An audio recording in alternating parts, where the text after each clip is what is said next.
Magandang araw! April Marcas po, ang inyong pretty ate sa Edtech Unit. Alam ba ninyo na may webinar o online training session ng Edtech Unit tuwing Sabado?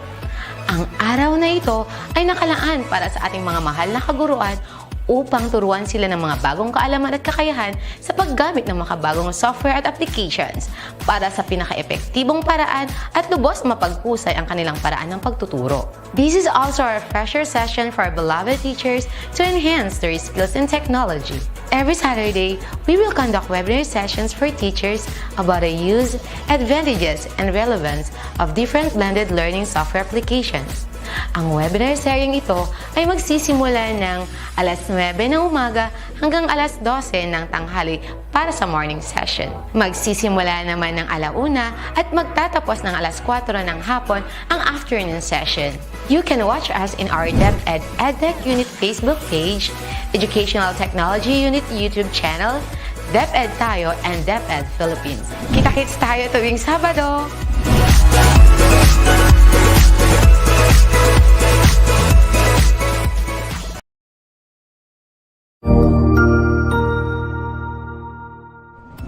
Magandang araw! Sir Wilbur po, at your service. Narito ang ETUlay upang gabayan ka sa inyong pag-aaral upang lubos na maunawaan ang iba't ibang paksa o subject. Ang ETUlay ay isang free online tutorial class na pinangungunahan ng ICT's Educational Technology Unit sa pamumuno ni Undersecretary Elaine Del P. Pascua. Ang programang ito ay hindi lamang para sa mga bata, kundi ito rin ay magsisilbing gabay sa mga magulang at mga guro kung paano nila ituturo o gagabayan sa bawat asignatura ang kanilang mga anak o mga estudyante. Sa kasalukuyan, ang self-learning module mula sa rehiyon ng Calabarzon at kilala sa tawag na pivot ang ginagamit sa ating ETUlay online class. Kaya ano pang hinihintay ninyo? Ihanda na ang inyong mga ballpen o lapis, papel o kwaderno at samahan kaming itulay ang pagkatuto para sa bawat batang Pilipino. Sama-sama tayong magtutulungan para malampasan ang mga hamon sa panahong ito. Halina't matuto kasama ang inyong online tutor sa oras na ito.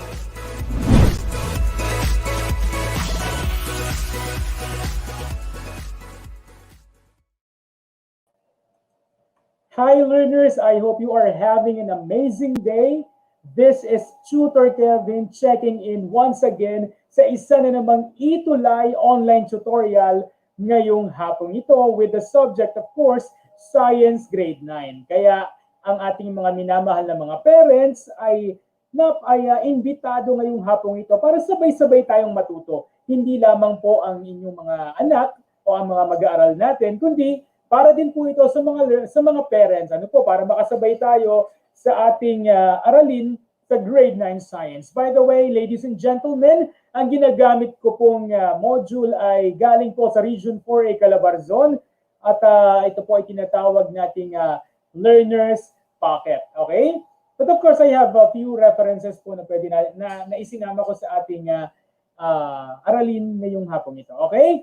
So good afternoon, magpapakilala po muli ako. Ako po si Teacher Kevin or si Tutor Kevin.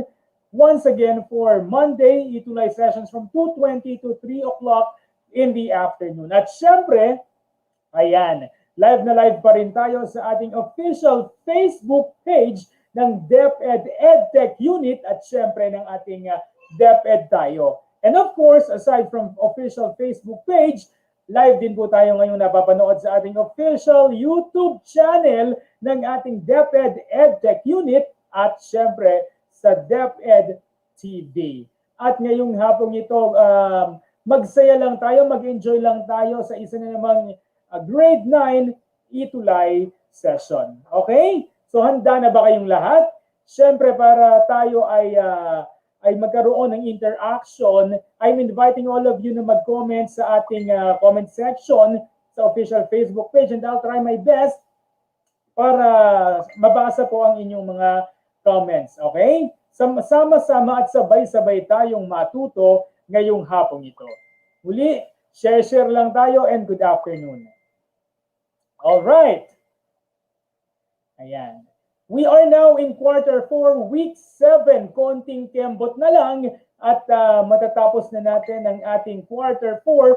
Ibig sabihin nun ay tapos na ang school year 2020-2021. At syempre, magpapatuloy pa rin ito sa 2021-2022.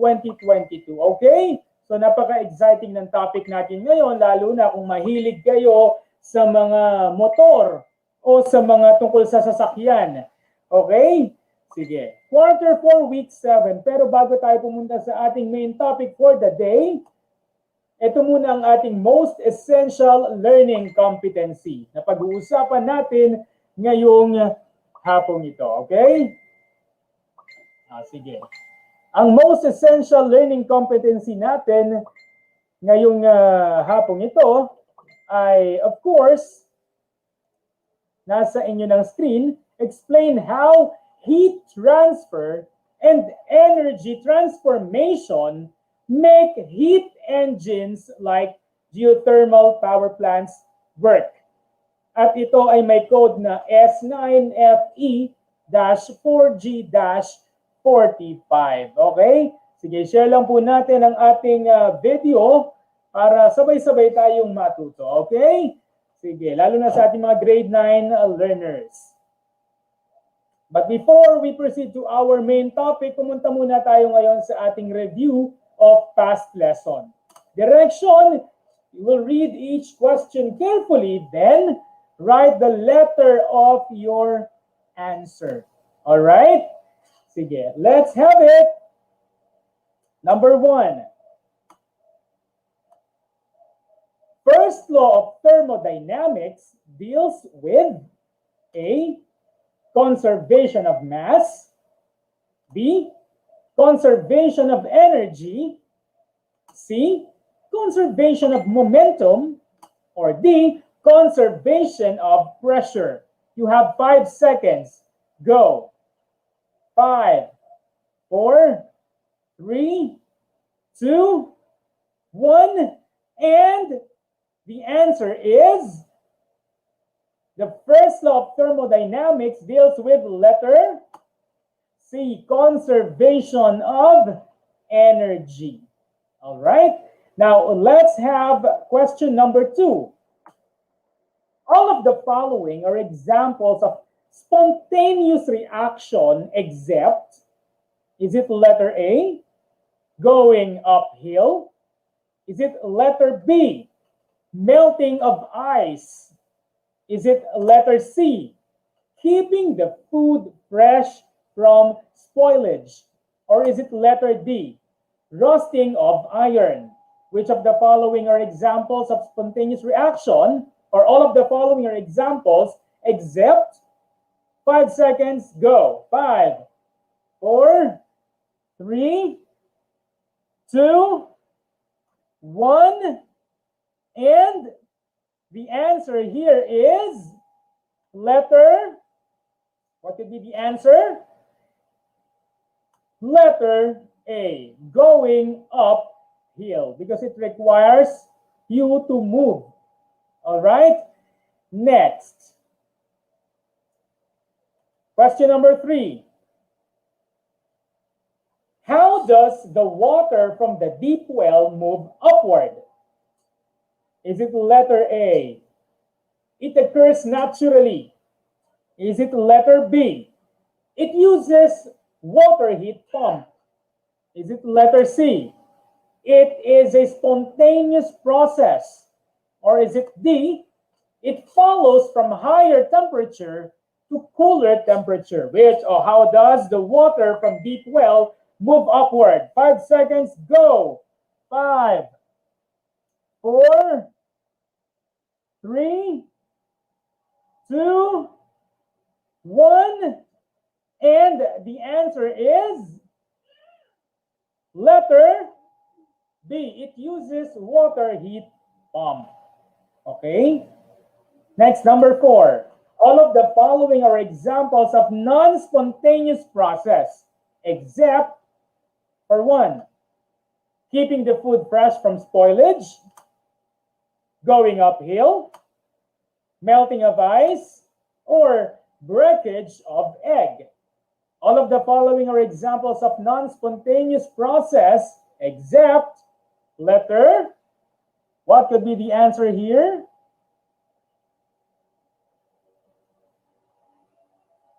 Number 4 is letter C, melting of ice. Okay, it occurs naturally, di ba? Next, number 5. What is the use of heat pump? It is used to, letter A, transfer heat from a colder reservoir to a warmer reservoir. Is it letter B, transfer heat from a warmer reservoir to a colder reservoir? Or is it letter C, transfer heat to a colder reservoir? Or letter D, change heat? 5 seconds, go. 5, 4, 3, 2, 1. The answer is, what is the use of a heat pump? It is used to transfer heat from a colder reservoir to a warmer reservoir. That's why it's called the heat pump. All right. So hi, KG, Danielle, good afternoon to you. And share lang natin tong video to sa ating kapwa grade 9 at syempre sa mga grade 9 parents para matulungan tayo ngayong hapong ito sa inyong mga module na sinasagutan. Okay? Now, ladies and gentlemen, quarter 4, week 7, let's start the topic heat, work, and efficiency. Now, work. Pag pinag-usapan natin itong work, pwede itong iba't iba. Pwede itong nagsusulat ka, that's work. Naglalakad ka, that's work. Ano pa bang example? Gumagana yung machine, that's because of work. Diba? Now, pag sinabi nating work, of course, it requires an amount of energy. Diba? Kunyari, para makapag-work ka sa araw, kinakailangan mo ng kumain para magkaroon ka ng energy. Pag hindi ka kumain, hindi ka makakapag-work ng maayos because you don't have enough energy. Diba? Ganun din, kunyari, ang electric fan.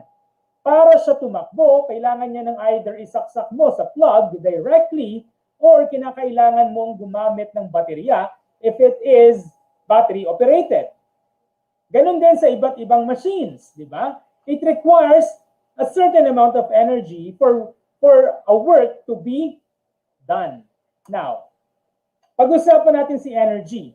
Energy can be converted into one form to another form. Okay? Meron tayong iba't ibang klase ng energy. Example, mechanical energy. Alam niyo ba, ang ating katawan, merong mga bones at merong mga joints at merong mga structure ito sa skeletal system. Kaya tayo nakakagalaw, it's because of the ball and the joint. That is a form of mechanical energy. Kapag tayo ay nagsasalita o ngumunguya, that is also a form of mechanical energy. Okay? Now, another form of energy is electrical energy. Of course, there must be an electrical source. Now, mechanical energy can be converted into electrical energy. Let's say, for instance, you have a turbine. When a turbine in a let's say, geothermal power plant, papaikutin yung turbine, then the turbine is a form of mechanical energy. Then it is converted into electrical energy. Then another one is it can also be converted into chemical energy. And of course, energy can also be converted into thermal energy. So energy can be converted from one form to another. It can be from mechanical to electrical to chemical to thermal energy. Let's say meron kang gas tank, sa loob nito merong LPG or liquefied petroleum gas, then kinilik mo yung kalan, mechanical energy, then so yung LPG is chemical energy siya. Inilik mo yung sa kalan mo, mechanical energy, then nag-spark, it forms thermal energy. Okay? So that is about energy. Now let's talk about heat, work, and efficiency. Now, are you familiar with this?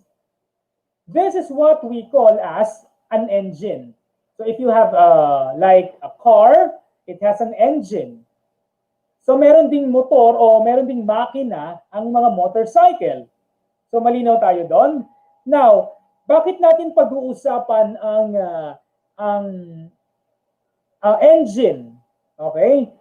Now, energy and work is really relevant to make an engine function. So kapag wala nun, ang engine mo ay hindi gagalaw or hindi ito gagana. Okay? So, an engine is requiring energy for it to work. Okay? Malinaw ba tayo doon? So, by understanding how heat works and how it interacts with various objects is applicable to engine. Now, tingnan natin yung structure ni engine. Ayan, meron tayong nakikita dyan, yung mga piston, cylinder, umiikot yan. Diba? So kapag in-start mo yung makina ng sasakyan mo, you will see those piston going up and down, diba? So, an engine or a motor is a machine. It is a machine designated to convert one form of energy into mechanical energy. Now, we have a heat engine. Heat engines convert heat into work. Again, a heat engine converts heat into work via the various thermodynamics or thermodynamic processes. So, malinaw tayo doon. All right. Now, we have here the heat. What happens to the heat now? Now, the heat and temperature often, so pinag-usapan natin last time yung heat and temperature, ano? Now, let's try to look at this. Heat is absorbed by a heat source or the high temperature reservoir. Now, the energy absorbed by the heat engine is used to perform useful work. Kaya, if you have a motorcycle or a car, you have, before you use it, kinakailangan painitin mo muna siya sa umaga. Start mo yung makina. Hindi ka pwedeng tatakbo agad. So, kinakailangan munang painitin yung engine mo. Bakit? Of course, for your engine to work properly. Alright? So, next. However, not all the heat absorbed by the engine can be converted into useful work. Ulitin natin, kinakailangan ng engine na uminit or kinakailangan niya ng heat. Pag in-start mo yon, sa loob niya, yung mga pistons ay gagalaw. So, iinit yung iyong makina. But, not all that heat can be converted into useful work, sabi nga dito. There will always be a portion of heat that will be lost. So may mawawala, may matatapon as a result of the interaction like friction.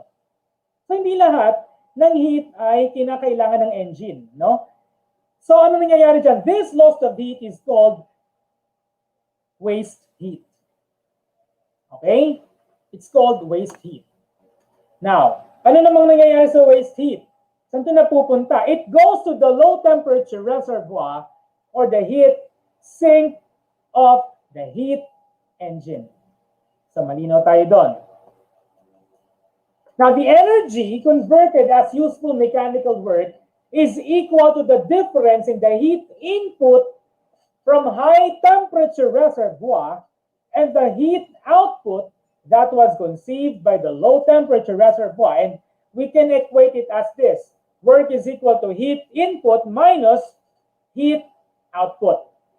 Are we clear on this? Again, work is equal to heat input minus the heat output. Okay, let us continue.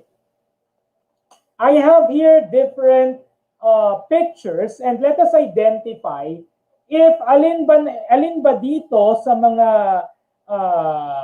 objects na nasa screen natin ang gumagamit ng heat engine? Okay?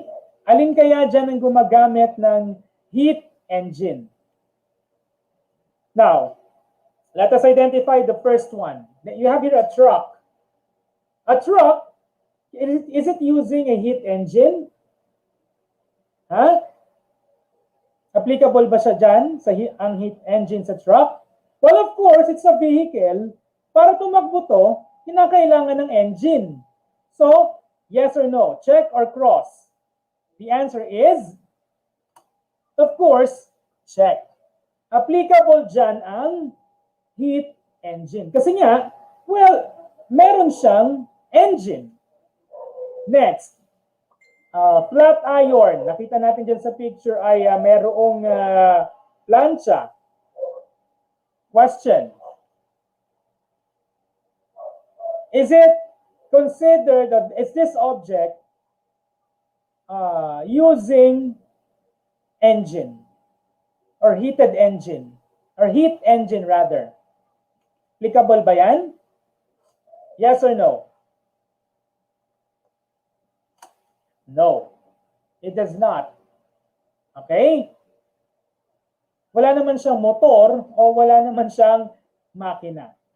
Next, this bicycle. Ayan. This bicycle. Gumagamit ba siya ng engine or motor? This is a manual bicycle, ha? Check or cross? The answer is no. It does not use a motor or an engine. Siguro, kung kakapitan mo to ng makina, possible yon. Next, is this electric fan? I know meron tayong electric fan sa bahay. Is it using an heat engine? Yes or no? The answer is yes, it's using heat engine kasi may motor to. Di ba may motor? Next, candlelight. Yes or no? Hi, Gab. Hi, KG. Good afternoon. Now, let's answer your, this one, the candle, lighted candle. Meron ba siyang, is it using, applicable ba dyan ng heat engine? Yes or no? Well, of course, no. Wala naman siyang engine, diba? Or motor. Next is this, geothermal power plant. Are they using heat engine? Yes or no? Or check or cross? The answer is yes. Para mapatakbo yung mga, may makina yan para mapatakbo yung iba't ibang proseso nila. Okay? Next, we have here, this one is a train. Is it using a heat engine? Check or cross? The answer is, ayan, check. Kasi di ba kinakailangan niyang gumamit ng engine. So may makina yan para tumakbo, of course. Airplane, kinakailangan ba ng heat engine? Check or cross? Ayan, tama si Gab. Power plant, yes, tama din. Airplane, yes, it needs, because of course, meron yung engine. Diba? Magkabila nga sa left and right wing, meron siya, diba? So para siya tumakbo. Alright? Yan, check. Very good si Gab. Hi Rachel and hi KG. Very good ka din. Good afternoon. Share lang natin to. Medyo maaga lang tayo nag-start para medyo mahaba-haba tayong makakapagkwentuhan ngayong hapong ito. And of course, type nyo rin yung pangalan ng school nyo at saka yung mga science teachers nyo para syempre ma-acknowledge din natin ngayong hapong ito. Alright? At kung saan division kayo galing. Now, ayan. Let's continue. Good afternoon sa inyo lahat. Share lang natin itong video na to. Alright. Ano nga ba yung heat engine? Okay. I want you to look at this. This is an example of the process happening in a heat engine. So, merong piston na tumataas at bumababa. Okay? Now, wherein the thermal energy is converted into mechanical energy, then the mechanical energy is also converted into thermal energy. So malinaw ba tayo doon? Kaya isipin ninyo, yung mga jeep, o kung sino mang may motor dyan o sasakyan, o kaya kahit electric fan, o kahit anong may motor, di ba umiinit siya? Di ba? So for it to work, kinakailangang uminit para sa thermal energy is really converted into mechanical energy para umikot yung propeller ng electric fan. O para uminit din yung machine mo. Okay? Example, meron kang dry cell, i-connecta mo doon sa dynamo. Yung dynamo, iinit yon once na maka-catch up siya o once na magkaroon siya ng source of energy. That is when thermal energy is converted into mechanical energy. Are we good on that? Are we good on that? All right. Next. So again, a heat engine is actually a conversion from one energy form to another, specifically thermal energy to mechanical energy. Okay. There are three things that happens in a full cycle of a heat engine. So may mga processes kasi na nangyayari. First is, of course, heat is added. No? The heat added is the input which is relatively having a high temperature. Diba? Pansin ko sa aking sasakyan, meron ako dong thermometer or yung gauge. Kapag alam kong mainit na yung sasakyan, yung engine, no? Pumapalo yung gauge ng temperature pataas. Alam kong umiinit yung aking makina. So, malinaw tayo doon. Secondly, ayan. Good afternoon, Gabriel, Kirubin. Secondly, some of that heat energy from that input heat is, what happens to that? It is used to do work. So, malinaw tayo doon. That heat is used to do work. Okay, so kapag hindi uminit yung makina mo, merong problema. No? Pero syempre, meron kasi sa engine kasi merong tinatawag tayong temperature gauge, tapos thermostat, ayan. So siya nagde-detect kung umiinit ba yung engine or hindi. Malinaw tayo doon. And the third one is the rest of the heat is removed at a relatively cold temperature. So, importante naman yung cold temperature. No? The rest of the heat is removed at a relatively cold temperature. Hindi pwedeng laging init lang yung engine mo, mag-overheat yan. Hindi mo rin magagamit. Masisira. Alright? Next tayo. So, I want you to look at this picture. Animated picture. So, ayan, nakikita nyo, merong piston. So, merong piston na taas, baba, no? So, meron diyang fluid sa loob, no? May fluid dyan sa loob. So, it makes the engine work. And of course, for your engine to work, it has to undergo combustion. Diba? Kaya umiinit siya, may combustion. Kaya mapapansin mo, yung tambucho, may usok. So, kailangan sunugin yung gasolina mo para mag-work si engine. Kapag hindi niya walang combustion, wala ring work na mangyayari. May problema ang makina mo. Okay? So, ayan. So, isa yun sa dahilan kung bakit kinakailangan magpakarga ng gasolina sa mga gasoline station. Hi, good afternoon, Sandy Rose, Usores, watching from New Canaan Integrated School, Level 1 District Division of Sarangani. Suking-suki talaga natin tong sa New Canaan Integrated School. Good afternoon sa inyong lahat dyan. Sa principal, sa science teachers dyan, good afternoon po sa inyong lahat. At I'm looking forward na someday ay magkita-kita tayo when the pandemic ends. Okay? Good afternoon sa inyong lahat dyan. Now, so yan, dito pa lang sa illustration na ito, makikita na natin yung function ng engine. Ano? Now, heat is produced using a combustion process.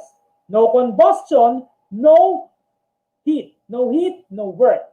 which in turn makes the use of fuel and an oxidizer for that fuel like air. Siyempre, kinakailangan ng air para mangyari ang combustion.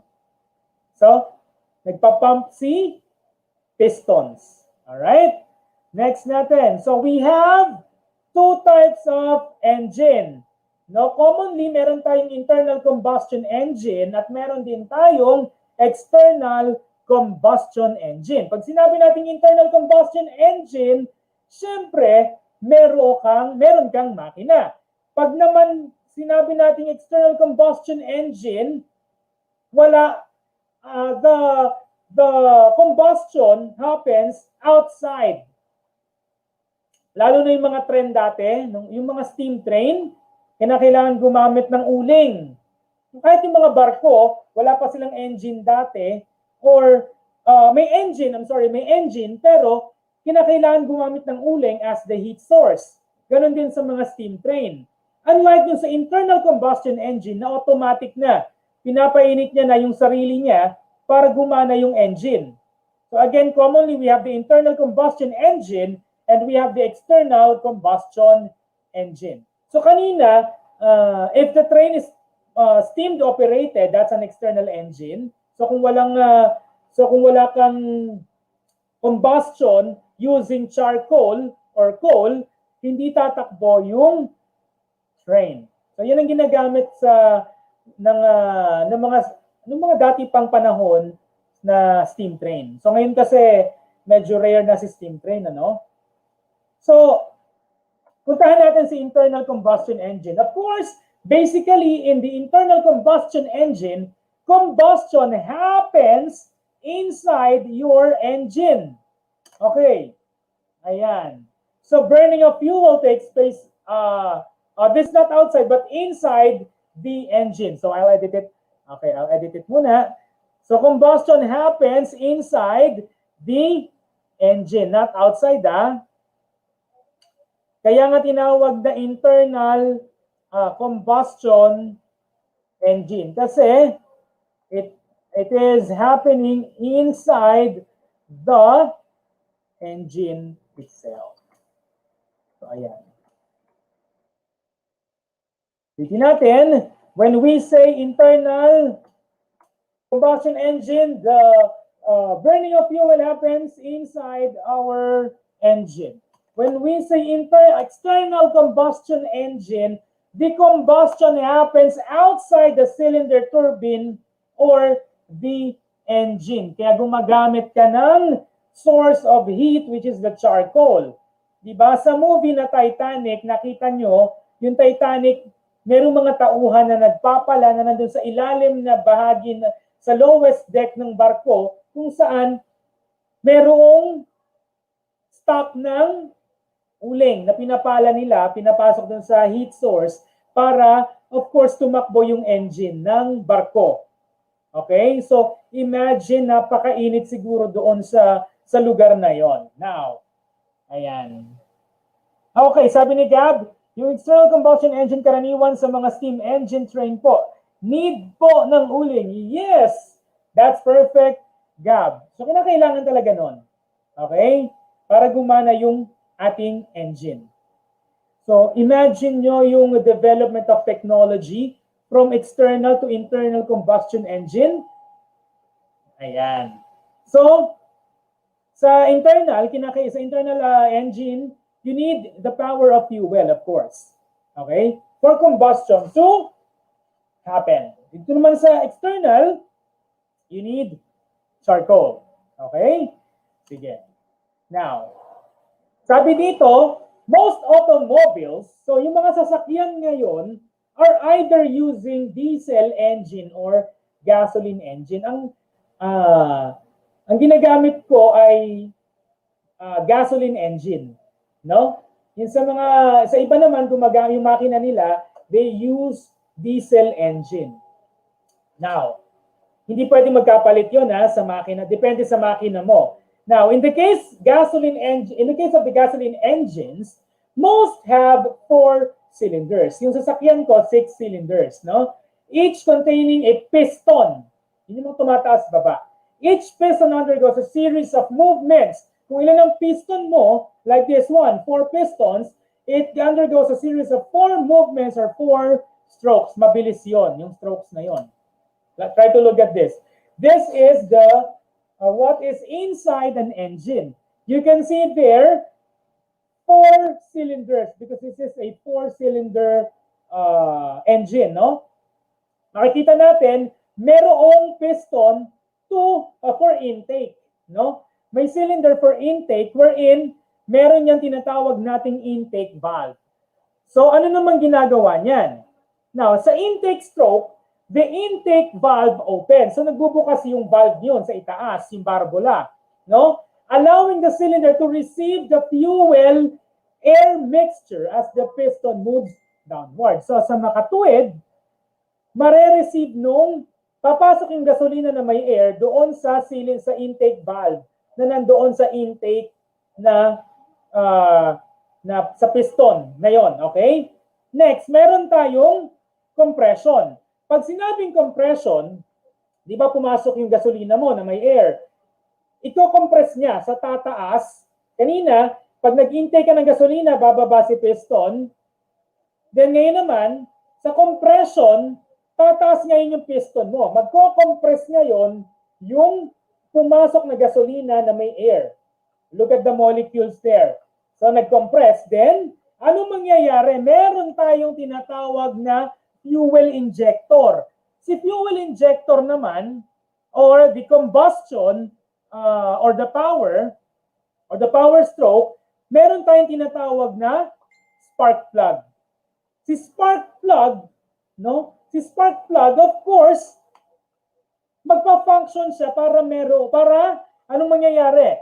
So the spark plug at the top of the cylinder causes the mixture that ignites. So it ignites the process para magkaroon ka ng combustion. If there is an ignition, it will promote combustion, no? Making its temperature higher or low. Siyempre, nag-ignite, nagkaroon ng pag-combustion, the temperature will become high. So, ayan. With the increase in temperature, the pressure inside the cylinder increases also, causing the piston to go down, okay, and perform mechanical work. So, balik tayo dito. So, may power ka na kasi gumana yung fuel, may power ka na because nag-ignite yung spark plug that promotes combustion. Anong nangyari? There is an increase in temperature and what will follow? If there is an increase in temperature, there is also the increase in pressure. So sa grade 10 pag-aaralan niyo yan. Increase in temperature, increase in pressure. Pressure increase will also follow. So, after that, meron tayong exhaust na tinatawag. Ano naman dito sa exhaust? So, exhaust stroke. We have 4 strokes, ha? The exhaust stroke, the combusted gases are pushed out of the open exhaust valve through an upward motion of the piston. The intake valve opens and the cycle repeats. So, let us summarize. We have 4 strokes in a 4-stroke engine, no? Pansinin natin to. This one, this engine goes down so that the gasoline with air will enter the intake valve. Then after that, the second valve is for the compression. It will go up to compress the gasoline with air. Then after that, the power source will ignite, or what we call that? Anong tawag natin doon? So may ignition. Okay? So merong ignition pag in-start mo yung susi. Di ba? Kasi pag sinusi mo yung yung sasakyan, hindi naman parang mag-click siya isa, then dalawa. So pag kinilik mo yung susi, unang click, papasok na yung gasoline, then yun na nga nangyayari dun sa intake at saka compression. Pag in-start, tinurn mo pa yung susi ng sasakyan mo, magkakaroon ka ng combustion kasi gagana na yung spark plug mo. Okay? Then after that, yun na, exhaust valve at paulit-ulit lang yung proseso. So, ganun siya habang tumatakbo ang sasakyan mo. Okay? So, malinaw ba yon? Are we good on that? All right, thank you so much. Now, let us talk about thermal efficiency. Pag sinabi naman natin thermal efficiency, energy produced from the combustion of fuel-air mixture is transformed into mechanical energy, which moves the car. So, ulitin natin, kinakailangan sunugin yung gasolina sa makina para magkaroon ng ignition. Para masunog yung gasolina at na may air, kinakailangan mag-ignite siya para may combustion. No? So, para mangyari yon, thermal energy has to be converted into mechanical energy for the car to move. No heat source, no thermal energy, no mechanical energy, thus the car won't move. Okay? However, hindi daw lahat ng thermal energy is useful. Not all thermal energy is converted into useful work. Parts of the engine itself, the cooling water in the radiator and the surrounding air will absorb the heat and will not be able to perform work. Kasi palalamigin nung tubig yung heat. Kasi kapag walang water application, yung heat mag-accumulate lang, mag-overheat ang engine mo. So some of the heat has to be wasted. Kinakailangan palamigin kasi yung engine. Okay? So as simple as that. This thermal energy which is not converted to useful work is called waste heat. Okay? These heat losses are unavoidable and greatly limit the efficiency of heat engines. Now, so for example, the engines of a car are only 30% efficient. 30% efficient. Ano ibig sabihin nun? That for every 100 joules of thermal energy produced by the combustion of gasoline, 30 joules lang ang nagagamit ang nagpapagalaw sa sasakyan, not the 100%. So ano yung equation natin kanina? Di ba? Meron tayong equation na ginamit natin kanina dun sa simula. Ano yung equation na yon? Ha? Ano yung equation na ginamit natin kanina? That work is equal to heat input minus heat output.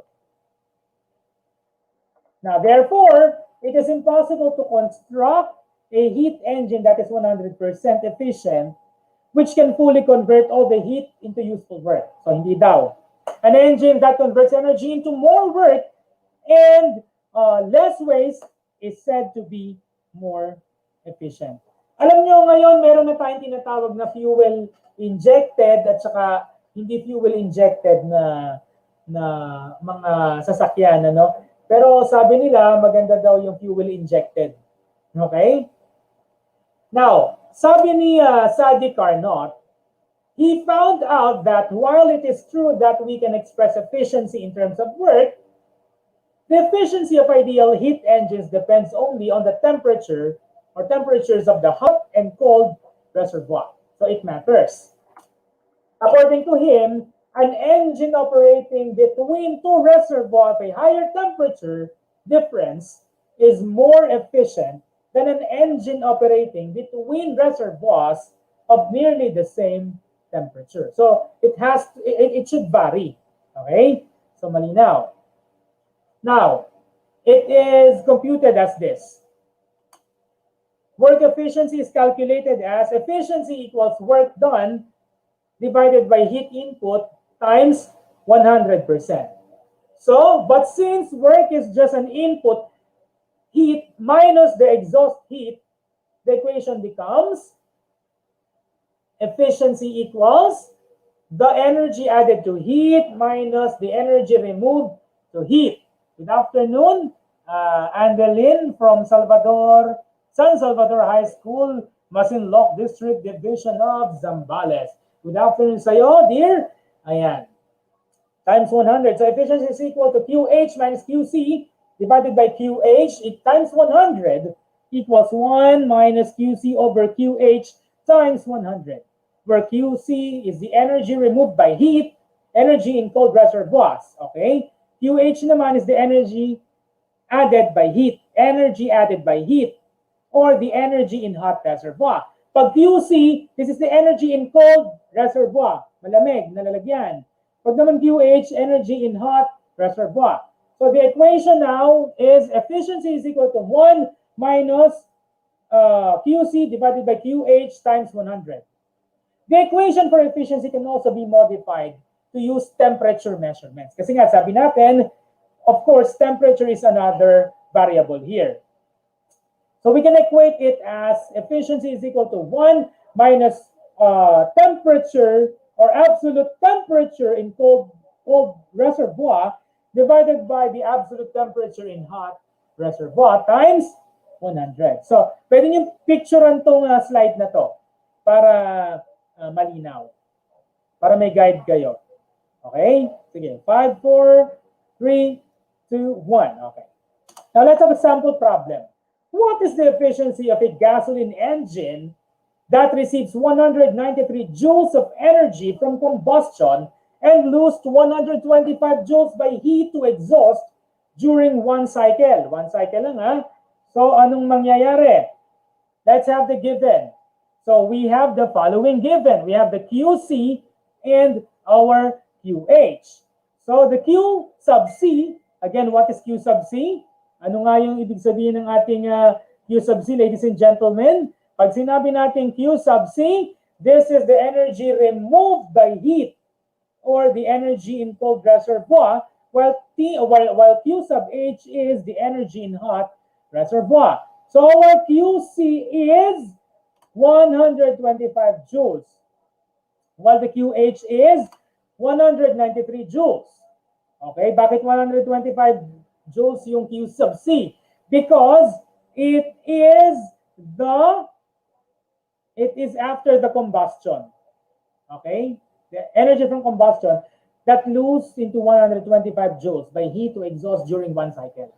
Bakit 193 yung value ng Q sub H? Because that is the heat in the warm reservoir, or the heat reservoir. We will now try to find the efficiency. Now, so these are the given. Our equation is efficiency is equal to 1 minus Q sub C over Q sub H times 100. Let us substitute the value. So efficiency is equal to 1 minus the value of Q sub C is 125 joules divided by the value of Q sub H is 193 joules times 100. Then we will do this.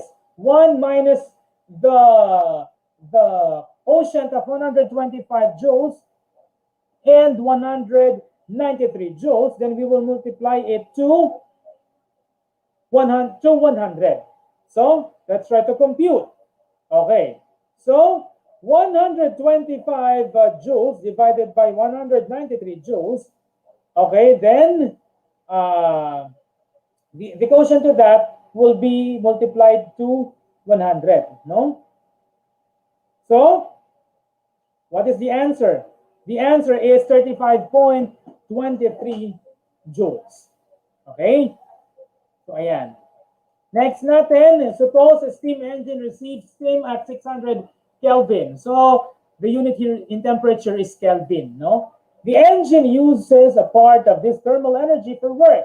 It exhausts the rest to a condenser of a temperature of 350 K or Kelvin. What is the maximum efficiency of this steam engine? Our given is the temperature sub C and temperature sub H. What is now the temperature sub C? Of course, it is 350 Kelvin. While the temperature sub H is what? Okay, so edit ko lang to. Medyo hindi ko na edit. Sorry. Okay, so what is now the value of our T sub H? What is the value of T sub H? The value of T sub H is 600 Kelvin. Ayan.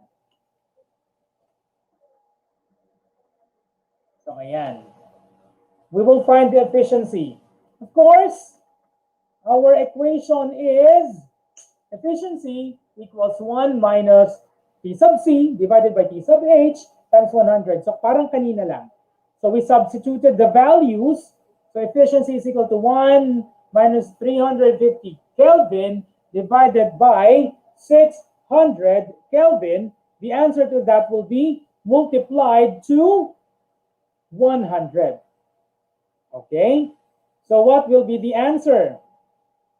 The answer is, okay, if we compute for 1 minus 250K divided by 600 Kelvin, the answer is 0.416666 or 0.4167. Okay, so times 100 is 41.67%. All right? So ganun ka simple. Pakipicture na lang po. All right. Now, that's the end of our lesson. Let's have our quick quiz. Ready? Let's apply what we've learned today. Number 1, which is the correct sequence of the 4-stroke cycle? Is it letter A, intake, compression, power, and exhaust stroke? B, power intake, exhaust, and compression stroke? Is it C, compression, power, intake, and exhaust stroke? Or is it letter D, power, compression, intake, and exhaust stroke? What is the answer? 5 seconds, go. 5, 4, 3, 2, 1. The answer is letter A, intake, compression, power, and exhaust stroke. Is it the answer? Check nga natin. Is it the answer?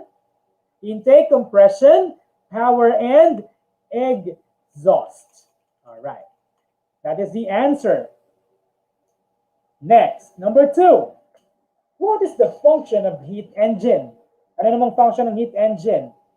A, it converts chemical energy into mechanical energy. B, it converts thermal energy to mechanical energy. C, it converts mechanical to chemical energy. Or D, it converts thermal to chemical energy. 5 seconds, go. 5, 4, 3, 2, 1. The answer is, of course, the function of heat engine is converting the thermal energy to mechanical energy. All right? Next, number 3. Why is heat engine not 100% efficient? Diniscuss natin to kanina. 30% lang daw ang efficient. Because all mixture of gases is converted into work. B, because engine needs to be cooled down. C, all gases are used up by the engine. Or D, some of the gases is taken up in the piston. 5, 4, 3, 2, 1. The answer is B, because all mixture of gases is converted into work. So malinaw tayo doon. Okay? Pero i-confirm natin, ha? I-confirm natin, bakit nga hindi siya 100%? Bakit nga hindi siya 100%? At sabi dito, the engines, of course, are 30% efficient only. No? That means that for every 100 joules of thermal energy produced by the combustion of gasoline, only 30% joules are used actually para mapagana yung sasakyan.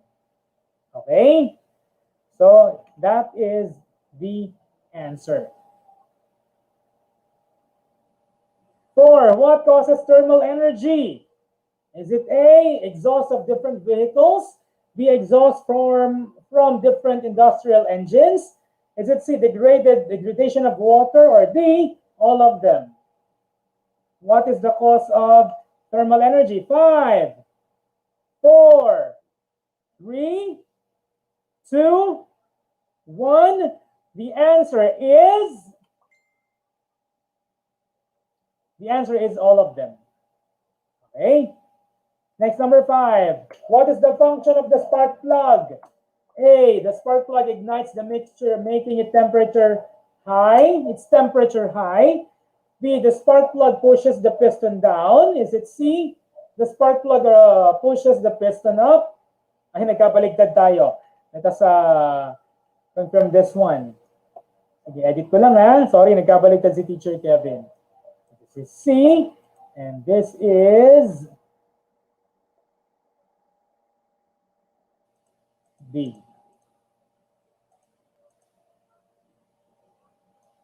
Okay, what is the answer? 5 seconds, go. 5, 4, 3, 2, 1, 0. The spark plug's function is it ignites the mixture, making its temperature high. So malinaw tayo dun. Kaya tayo merong spark plug. Hindi pwedeng walang spark plug. Okay? So next tayo. Next, number 5. What is the function of, yun na pala yun, spark plug. Okay, that's the function. It's letter A. Now, thank you so much for being with me this afternoon for ETUlay online tutorial, Science Day, Science 9, Monday from 2:20 p.m. to 3 o'clock. I hope you've enjoyed what you've learned today at magamit ito sa inyong pang-araw-araw na buhay because it's really applicable. All right? Now, if you did not catch up this live, you can catch us up in our, of course, the official Facebook page and the official YouTube channel of DepEd Online ETUlay tutorial. No? And it's also being uploaded, or after this, it will be uploaded in DepEd Commons. So, thank you so much and have a blessed day. See you next week. Bye-bye.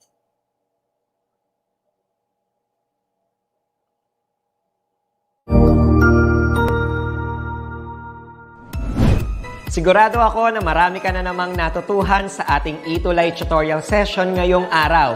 Tandaan, ito ay hindi lamang para sa ating mga mag-aaral, kundi pati rin sa ating mga minamahal na guro at mga magulang na kaagapay natin para maituloy ang pagkatuto sa kabila ng nararanasang pandemya.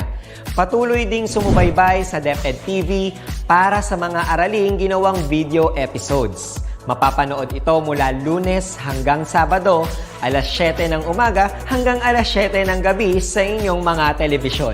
Abangan bukas mula 1:00 ng tanghali ang iba pang aralin sa ating ETUlay free online tutorial session sa English. I-like and subscribe at manatiling nakasubaybay sa ating ETUlay tutorial session sa DepEd Edtech Unit FB page at Educational Technology Unit channel sa YouTube at sa DepEd Tayo at DepEd Philippines social media accounts. Paalam!